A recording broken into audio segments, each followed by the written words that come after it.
Hello and welcome to the I Am Woman project, where every week we have deep, thought-provoking and interesting conversations with thought leaders, change instigators, rule breakers and creative minds who think differently, sparking creativity and inspiration. Our special guests on our show cover a variety of topics just for you, and they share their personal stories to inspire, motivate and empower you, our listener.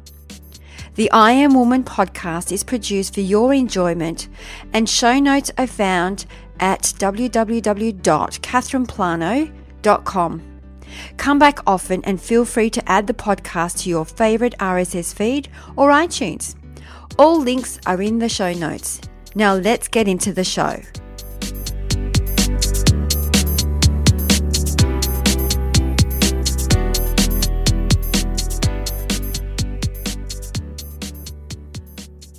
Today we have the beautiful, extraordinary Amanda Campbell. By the age of 36, Amanda Campbell has experienced more than most people do in a lifetime. In 2004, at just 24 years old, she was diagnosed with multiple sclerosis, and in 2009 suffered a major attack that left her paralysed. At the time, she was given a 50% chance of ever walking again. Unprepared to accept this as her fate, within 6 weeks she stunned her doctors by not only walking but running. This prompted her to swap a fast-paced career in the fashion industry to go back to study and research how she achieved such a rapid recovery. She went back to school to study sports kinesiology, a practice akin to physical psychology, which endeavours to unravel the connection between our mind and body. Today, as an accredited sports kinesiologist, working in her own practice, bent like bamboo, Amanda now spends her days helping a wide range of people recover their health and rebuild their lives. She has also ventured into a new business called Nourish, delivering delicious whole food meals to people who are keen to improve the quality of what they eat. Amanda strongly believes that by eating the right food and working on our emotional well-being, we are then giving our body the right environment it needs to repair and thrive. So sit back and tune into this extraordinary story.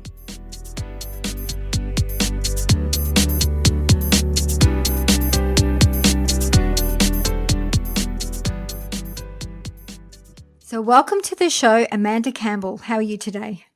I'm well, Catherine. How are you? I'm very well. I have to ask you, where are you based? Which business? Oh, okay. Well, I'm a Melbourne girl, and Ben Like Bamboo, my sports kinesiology practice, is based in Prahran, and Nourish, our HQ, is based in Cremorne, and our kitchen is based in Fairfield. Oh, wow. So, yeah, we're all over the place. Victoria as a whole. Yeah, for now, yes, that's right, yeah. Okay, excellent. So, Amanda, for our listeners, how about you tell us a little bit about Amanda Campbell? So I guess we have to rewind. My story, I guess, significantly started when I was around when I finished school. So I finished school and I thought I wanted to do perhaps study law. I was quite intrigued with forensic science and problem solving, and I went to university, but my twin sister Nicole finally recovered from Crohn's disease. She was quite sick when we were 11, my twin sister Nicole, and she's doing really well now. However, she finally recovered and we just decided life was too short. So we deferred university and we went off to study musical theatre and dance and follow our dreams.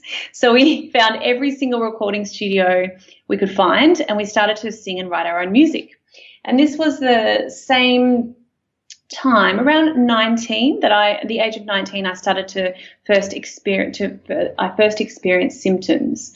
And I had pins and needles in the left-hand side of my face and my fingertips. This prompted me to have it checked out. My local GP sent me to have an MRI, and the MRI showed one lesion on my brain. So at the time, they couldn't diagnose me with anything at the time. True to my nature, I got on with my life, and I then fell into the fashion industry, a career that I truly loved and enjoyed. I got to work with some amazing Australian and New Zealand designers behind the scenes. And it was about the age of 24 that the symptoms came back, but a little bit worse this time, pins and needles, numbness and weakness. still on the left-hand side of my body. So I had another MRI, but this time I had my results read to me by a neurologist. Clear as day, I remember going to my appointment, thinking I'd be in and out quite quickly. And I sat down in front of Dr. Lawrence Scher, and he said, "Amanda, I'm so sorry, but you've got multiple sclerosis." And everything stopped, and life was never to be the same again. What I know now, looking back, is from that moment on, when I was diagnosed, I started to focus my energy on what I didn't want. And I started to channel all of my energy focusing on what I was scared of that might happen to me. So I went out later and I worked harder, disconnecting more and more from my body. So 5 years later, in 2009, when I was 29 years old, this would lead to a paralysis. I had one lesion on the right-hand side of my brain in the motor skill area that would paralyze the entire left-hand side of my body. So over a slow, cruel 10 days, my face dropped, my arm twisted, it looked like a stroke. My leg and my foot just completely stopped working. So what happens when you've got multiple sclerosis and you have a new attack? It's a lesion that becomes inflamed. A really good way to explain what occurs is everyone's probably seen an iPhone cable or any iPhone charger, doesn't even have to be an iPhone, phone charger, fray at the ends. And so the white plastic represents the myelin, which protects all the nerves anywhere in the brain and the spinal cord. And for some reason, our immune system, when you have MS, wants to attack the myelin, which allows electrical impulses to fire through, making a lot of body functions occur. So I went to hospital and I had 3 days of steroids to reduce the inflammation, but I still could not move. So this led to a total of 5 days of steroids of the treatment, and I was not mobile. So they then transferred me to rehabilitation at the hospital, where I would live for 2 months. And that was probably the hardest time of my life, because I was then faced in front of another doctor who then explained that I may never walk again or recover. And I tell you what, you need two hands to do lots of things. Like washing and feeding myself became the most difficult tasks of my day, when it felt like only moments ago I was working really hard, always a driven, happy young girl just trying to be successful in life. So everything completely stopped. So, however, with a lot of support, wonderful family and friends, a great team of doctors, amazing neurophysiotherapists, and a very special kinesiologist that would come into my life, I was first in at physio, last to leave, 3 sessions a day, 5 times a week. I went from being in a wheelchair to having my knee being a foot brace to walk, to try and walk, and I had my knee being taped up after that, and then I had my first few steps to walking again, and they were indescribable, and I'll never forget that. So after living in rehab for 2 months, I was finally mobile again, and obviously quite grateful. But I came home and I still had to lie down half of the day, still had multiple MS symptoms, and most importantly, I emotionally just lost myself. I lost that spark and drive in life. And so this prompted me to study and research. First of all, I wanted to understand how I rapidly recovered and walked when I wasn't supposed to, and how kinesiology fast forwarded that. So I actually went and studied to become a sports kinesiologist, which is a fusion of sports science and kinesiology. Same as kinesiology, but just more structural tools. This is when the world of nutrition opened up for me. And I understood the mitochondria. I learned all about the anatomy and physiology of the body, beautiful language that is Chinese medicine and kinesiology.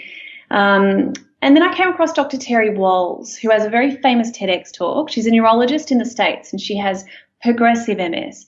And when you have progressive MS, this is when the disease accelerates, and they still don't really understand why, and there aren't any drugs that can really help you. So already being in a wheelchair for a couple of years now, she went and hit the books. And she came across a study of the mitochondria in our cells, which are in charge of our biochemical processes and convert food into energy. And she found a study of mice where they nourished the mitochondria in the mice using specific supplements. She then applied this to herself, and she went from rapid decline to plateau. So she wasn't getting any worse, but she wasn't getting any better. So then she thought, okay, I wonder if I nourish the mitochondria in my cells using real whole foods. So then she researched what that would be, which is now called the very famous Walls Protocol. And it would be green leafy vegetables, eating the colours of the rainbow, the most nutrient-dense foods you could find, obviously local and organic, understanding where our food is coming from, adequate protein, and ethically sourced food, good fat. Focusing on what to up rather than just what to eliminate. And after she ate this way, within 3 months she was sitting up, and within 6 months, I believe, she was walking around with a cane to do her rounds, and within 9 months she was getting ready to bike ride a marathon with her family. So I said, I want what she's having, and I started to really immerse myself in her research. So that was when nutrition opened up for me, and I started to eat this way too, whilst I was also starting to, I was studying kinesiology, which took a number of years. It was a full-on diploma. It was wonderful. It was so hard, but it was the best thing I ever did. And what would be around the corner would just change my life. I didn't have to lie down half of the day anymore. My MS symptoms actually started to disappear, alone life-changing, because I had bladder issues, bowel issues, balance issues, fatigue issues, and cognitive changes. And I then had the will to get back into my life again, which was slightly important after taking a long break and, reinventing everything and having to study. So after I finished my studies, I became a sports kinesiologist, and I opened up Bend Like Bamboo, because to bend like bamboo is to bend with all the change that is inevitable in life. And I learnt that the hard way when I was paralysed, because when you stop the inevitable, you create suffering. But when you go with the flow with life and trust a little bit more, you omit suffering. So I started to see patients and clients, a whole new career for me. And then the lovely Pete Evans shared my page and my story on his Facebook page. And it just went bang. And to this day, I'm booked out for 6 months in advance. And I actually have 2 other practitioners that see clients with me and for me. And I got to see everything. People come from all over the world to come to the clinic. And I've seen so many different types of diseases, structural issues, cognitive issues, mental issues, everything. And it really has made me the practitioner I am now, and I'm so grateful for that. But then I came across this common denominator of I was seeing time-poor professionals, singles, couples, new mums and dads, people living with a disability, and everyone, although I was educating them about nutrition and what they should do and how they should prepare their meals, and what they should eat, which is different for everybody. Everyone was time poor. So that's how Nourish was born. I wanted to make eating better, eating well, and nutrient-dense food more convenient for people. Wow, Amanda, what an amazing story. How courageous of you. Thank you for sharing that. I'm big on kinesiology. I love kinesiology. For our listeners who probably have never experienced kinesiology, would you like to just maybe deep dive into that a little bit as to how does that work? Yeah, absolutely. So kinesiology is, so you understand acupuncture and you understand counselling. I guess it sits in the middle. So it's, but without the needles. So kinesiology understands we see the body as a whole. Structurally, biochemically, emotionally, and electromagnetically, we assess the body on all the different levels. We understand that the organs of the body are connected to muscles, and the most beautiful part about that is the muscles hold information to the subconscious part of the brain. And in the subconscious part of the brain, motor skills such as, when you blink and your heart beats every day without you having to think about it. These are involuntary movements that occur. But what's also important about the subconscious part of the brain, it runs 90% of all of our processes and reactions, and it's where your deep beliefs are created. And your beliefs lead to the ideas that you create every day and the decisions that you make in your life, and it also leads to biochemical stress in the body. If, for example, you have limiting beliefs like I'm not good enough, I'm not successful, I'm not seen, I'm not safe, etc. So kinesiology helped me walk again on a structural level because your muscles are connected to your brain via the nervous system, and it does help to wake the nerve pathways up, neural pathways up, but it also taught me the most valuable lesson I learnt in my life, which I now dedicate my life sharing to others in my speaking role and podcasts like this.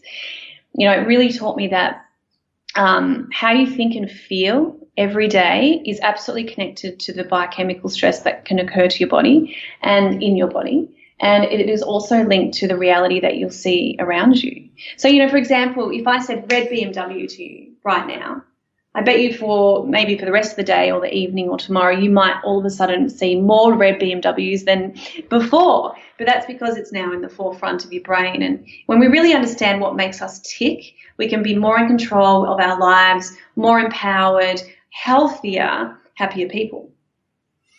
So true. I'm right into that myself. I love neuroscience, brain science, and I also myself speak a lot about the unconscious mind. And I love the fact that when I go and see my kinesiologist, she'll ask me a few questions and then she'll do some muscle testing, and actually what comes out from what I say is completely different. So then she can see that there's this block that she needs to work through as well. So I do love it. It's awesome.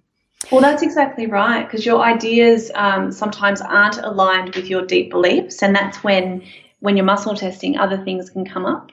And the point is, you really do want the ideas that you create on a conscious level to be aligned with your the subconscious part of your brain, because when that alignment happens, that's when magic happens.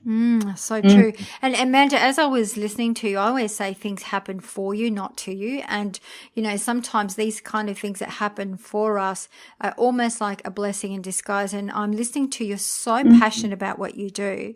Yeah. And, if you think about it, if that hadn't happened or you hadn't gone through that, what kind of lifestyle will you be living today? What would you be doing with yourself today?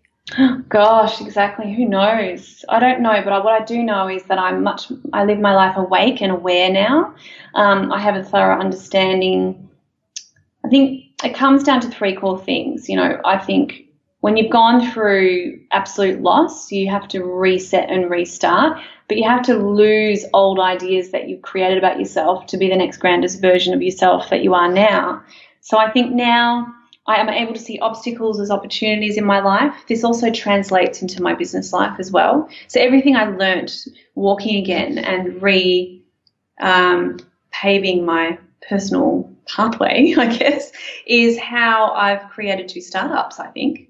That's amazing. I'm just thinking for myself, if I was in that situation, I have no idea, because obviously if I've never gone through it, but, it takes a lot of courage and a lot of strength to turn this around. And rather than look at it as, poor me, this has happened to me, you looked at this as an opportunity which helped you push you forward into creating 2 amazing businesses.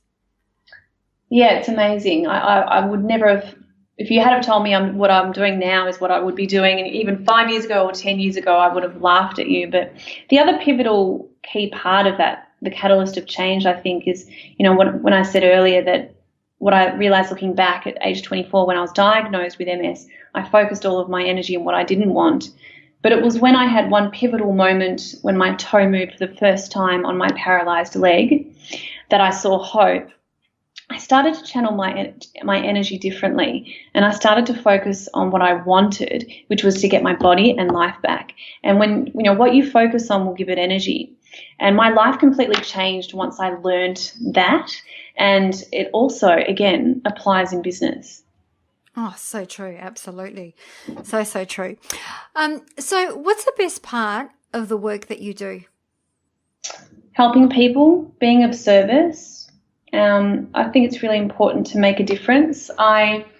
It's the best part. That also puts your body back into balance, by the way. I mean, gratitude, we all understand this fires positive neurology. But being able to make a difference and help people and change their lives, because what really drives me is to spread the message that transformation is possible no matter what has happened to you or where you've come from, whether it is a disease or an illness or a breakup or a career change. Life is constantly changing. Nothing is stagnant. So, yeah, if we can really grasp that as a positive rather than being scared of it. I really do see that setbacks are designed in your life to be uncomfortable, because if everything was comfortable, you'd stay in the same place. So when you put something out there into the universe subconsciously and you're ready for something else in your life or a change, the universe reorganizes everything for you. And setbacks, I believe now, they're designed to make you uncomfortable, to move you to the next thing. Isn't that a nicer way to view life? Oh, it is. It is. And I was just thinking, just yesterday we were having conversation with time. You know, time is a man-made concept. So when you're talking about wanting things, it's that point of focus of shifting your mindset. And it's easier said than done, because if your default position, for example, is to be pessimistic in the way that you look at situations, and there are some people out there that thrive on being a victim. And thrive on their problems. And I mean, these are unconscious drivers as well.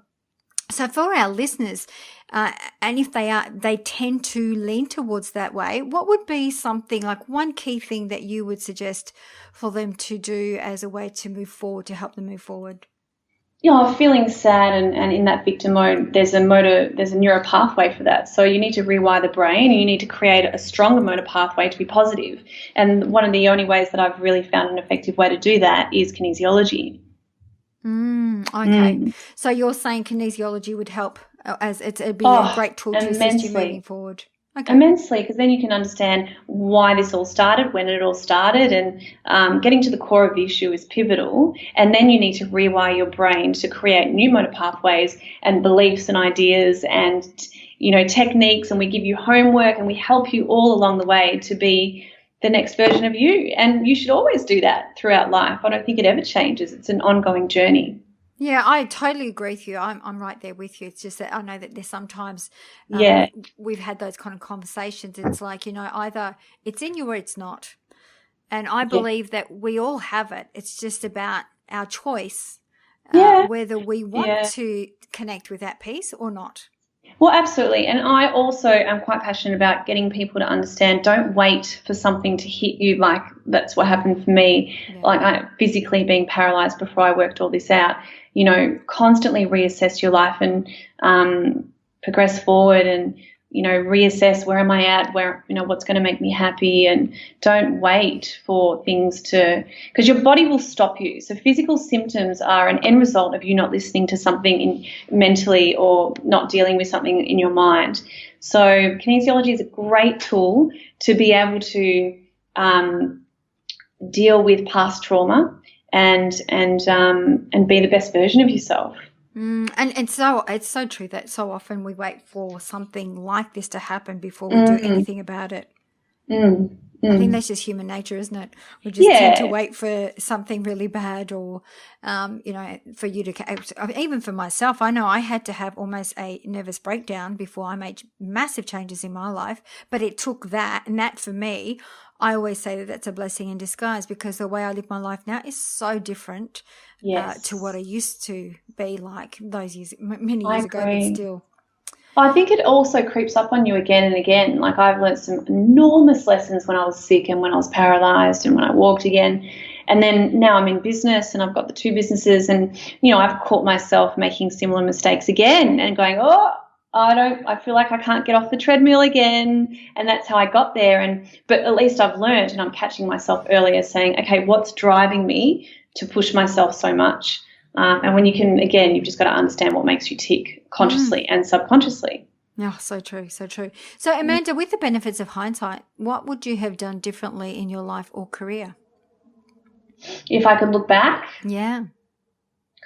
Definitely believing in myself more, because that's really what it comes down to. If you absolutely believe in what you're trying to achieve, and even just in yourself and your own abilities, being kind to yourself, life's a better place in your personal life, but also in business. But yeah, just to believe in myself more, because we're so hard on ourselves. And when we're our own worst critic, it really creates a type of energy, and it dims your inner light, which is not attractive. And it allows you to, it creates disconnection in your inner circles. And when I really learned to believe in myself, that's when my light shined more, and then other people started to believe in me. And that's when, Vino Mofo decided to invest in Nourish. And I really believe it was because I really started to figure that out for myself, to believe in myself more, and my capability, because it's really important. And the other thing would be focus. What you focus on will give it energy. Focusing on what you want rather than what you don't want or what you're scared of. Oh, and I think that's a really big one, because how many people do you hear about, I don't want this, I don't want to look like, this way. And what I say to them is your unconscious mind or subconscious mind, your unconscious mind speaks the language of pictures. So if you're saying, I don't want that, that is the picture that you will have in your mind. So for example, I want to give up smoking, I don't want to smoke anymore. And then people wonder why the next day they crave cigarettes more than ever, or I want to give up sugar, because that last image in their mind is exactly the thing they want to give up. So they've got to change that picture and really focus on what is it that they want instead, and replace that picture so that they, move towards what they want rather than away. Absolutely agree. And you can even hear it in your language sometimes. Sometimes some of the words or the language that you use gives you a hint as to what's going on. We all use either moving towards or moving away language. And I think that I catch myself out too sometimes when you're talking about believing in yourself. It's not till, sometimes you second guess yourself or you have these self-doubts, and it's not till, because everything's fast paced. I'm like you. I run 1,000 miles an hour with the businesses that I have. And then I catch myself. It's like, Catherine, don't forget that the last time you had a breakdown is because exactly what you're doing right now. Yes. And you got to catch yourself, stop yourself. And then to be able to listen to your stories as well, listen to what you're saying to yourself about yourself. That I think is really important too. So true. So true. So Amanda, through all of this, what's been the greatest lesson for you that you've ever learnt? Other than what kinesiology taught me, with how you think and feel, and that being so important, after everything I learned and all my studies and my experiences, you need to give your body the right environment to reorganize and repair if need be. And there's so many different ways we don't do that, whether it's our nutrition, exercise, meditation, how connected we are in the world, are we living our purpose, are we sleeping, blah, blah, blah. But it came down to 3 core things for me. 1, nutrition. You need to nourish your body on a cellular level to repair and even just to fire normal biochemical processes. And then when you feel better from eating better, number 2, you're able to live a life that of value. Because when you value your life and yourself, you can make better choices, better decisions, follow your intuition a bit more. And this leads to number 3, living a life connected. And when you live a life as a connected human being, it is then that I started to see obstacles as opportunities. So again, if something felt like it was all these horrible things were happening, and I know right now we're all going through so many endings in the universe and the world at the moment, it's just what's going on. You can view obstacles as opportunities. It's designed so I can go to the next place. And it really, after all my research, I really watched every single documentary and studied anything I could on rapid recovery. What's at play when we do look after ourselves, and we might eat the right food and we might even exercise, but we become really sick? And what's at play when we're not well and we're not deemed to recover at all, but we do? What happens there? What's at play? And it's really, it really came down to giving yourself the right environment and getting to number 3, living a life as a connected human being. For some reason, not only shines your inner light, brings in more opportunities, the body seems to go back into balance and it reorganizes. So I just want to share that with the world, because I just find I've had so many personal and business benefits from focusing on 1, 2, 3. Oh, I love it. I just want to give you a big hug, by the way. No. We'll give each other a virtual hug. A virtual hug, yes. So for our listeners and for myself as well, when you're saying a right environment, could you give us an example? What is a right environment? So the right environment is the 1, 2, 3. So nourish your body on a cellular level, eat the right food. When you eat the right food, feel better. Design a life that inspires you. You want to spring out of bed in the morning, wanting to be present in your life. You're in charge. And if you're not feeling well emotionally, go get some kinesiology, go figure out what's bringing you down and why you're not able to align and feel good. Exercise, meditation, sleep, of course, all the other factors that are going to make you feel better. And then, of course, number 3, meditate, put the brakes on, put, safe mode versus survival mode. Dr. Libby Weaver goes into it extensively in her TEDx talk. We're all in survival mode most of the time because we're trying to achieve something, we're not feeling good enough. If we can just learn to create a balance between safe and survival mode, that is also the right environment your body needs. And just valuing yourself, living a life. Yeah. Now go on. So you're speaking of internal environment, not external environment. We're not talking about, certain, toxic environments externally. You're not talking, when you're talking about, you're talking about internal environment.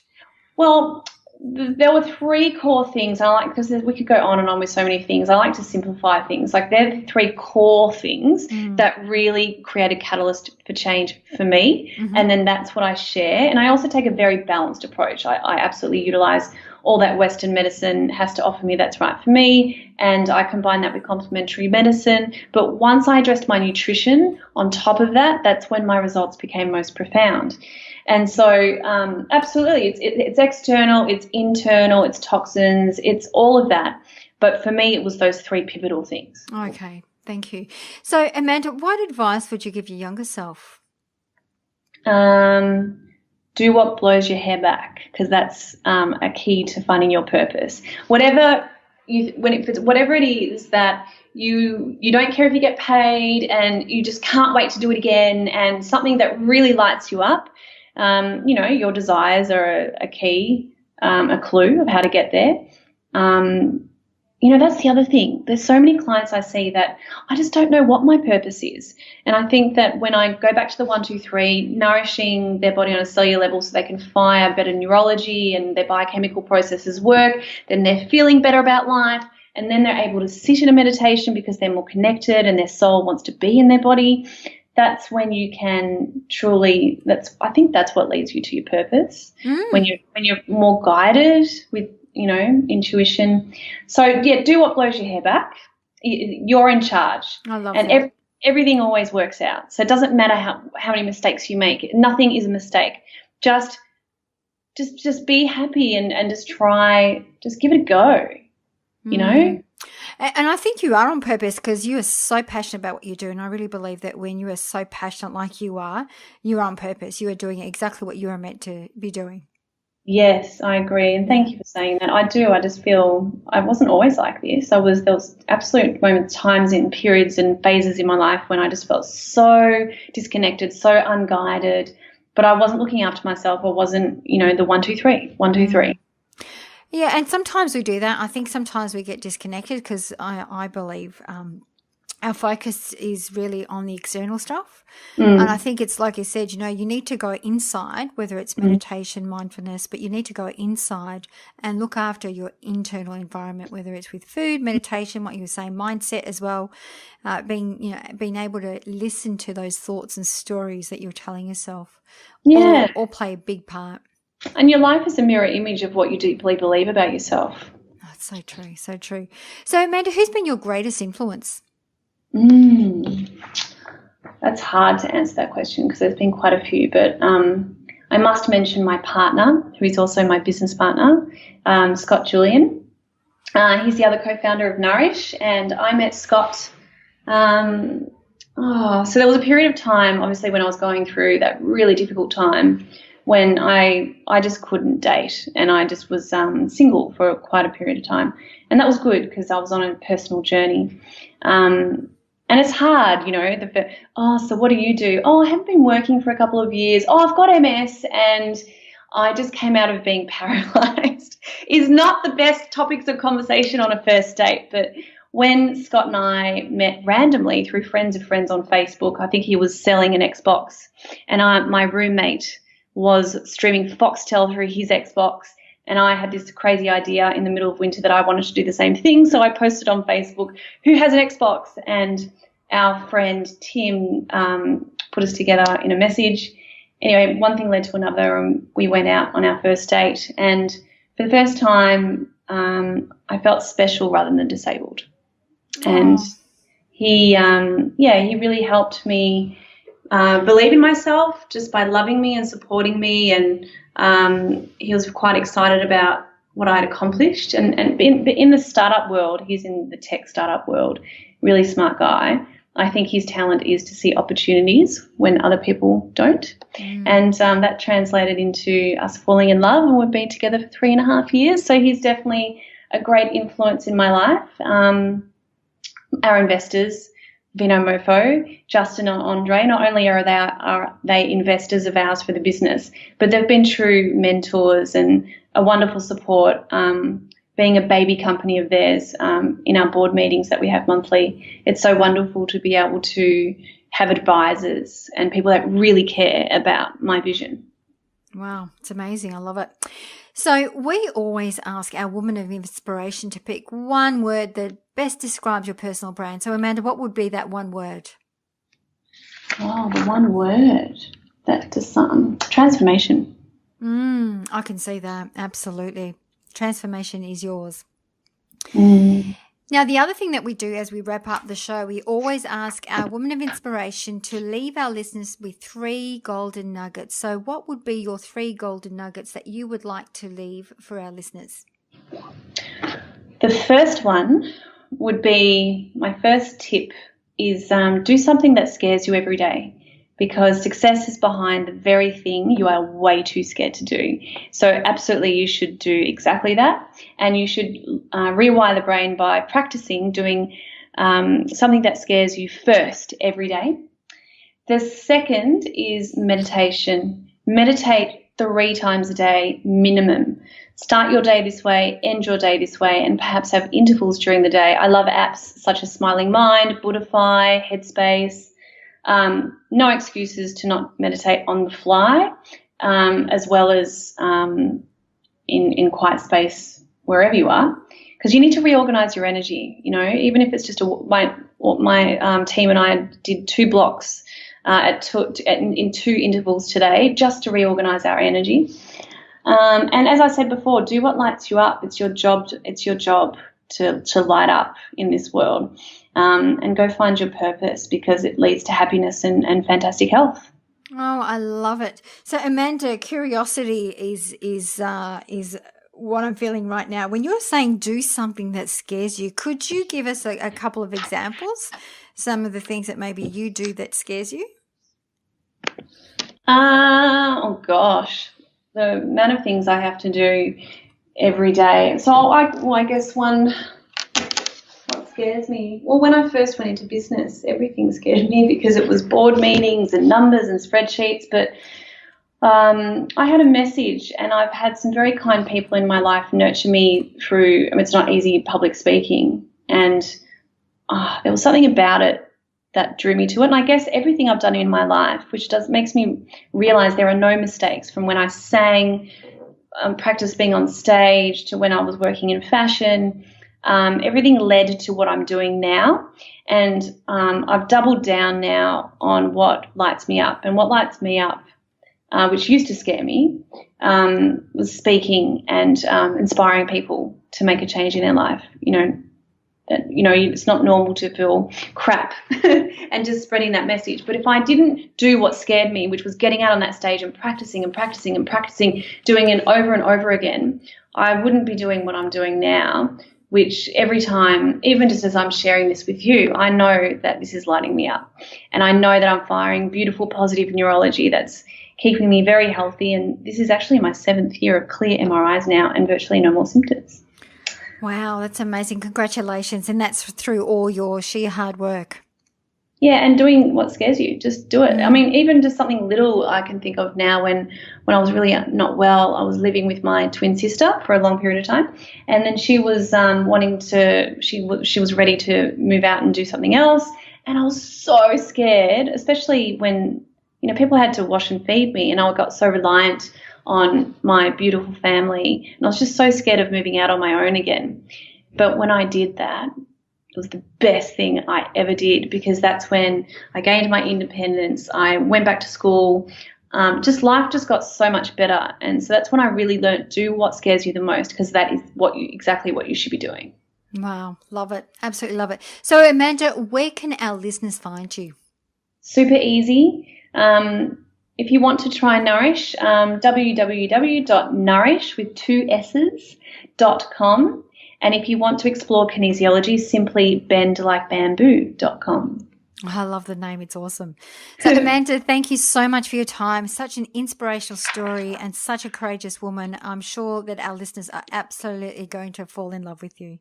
Oh, thanks, Catherine, and congratulations to you for being an incredible human being and for I Am Woman. It's unbelievable. It's an honour to be talking with you today. Thank you. You're gorgeous. It's an honour to have you on the show. You're beautiful. Thank you. Thank you. That brings us to the end of another episode. I hope you enjoyed the show, as it is my mission to reach out and inspire as many individuals like you. And one of the best ways to help us achieve this goal is by giving us a good review on iTunes. It's easy and it only takes about 10 seconds. If you have any questions or special guests that you would like to hear from, please send us an email to support@catherineplano.com.au and we will get right back to you. You can also follow us on Instagram, Twitter or Facebook @Catherine Plano. That's it for now. Thanks for listening. Until next week, please take care.